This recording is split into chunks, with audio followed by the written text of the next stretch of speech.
এই ডান দিকের পাহাড়গুলো কিছু নাম আছে নাকি? এটা তো মুরাটি পাহাড়। এইটাই মুরাটি পাহাড়টা? ও, মুরাটি পাহাড় ইয়ে বড়ন্তি লেগে যাবার রাস্তাতে পড়ছে। টোটো রিজার্ভ করে নিয়েছি এখান থেকে বড়ন্তি লেক আর ওই পঞ্চকুট মন্দির নাকি গড়পঞ্চকুট মন্দির।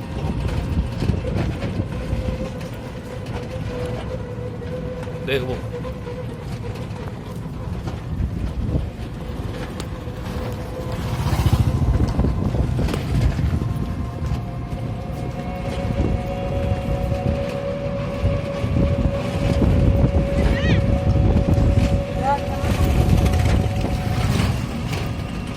একদিনের ট্যুর হিসেবে ভালো, মানে দু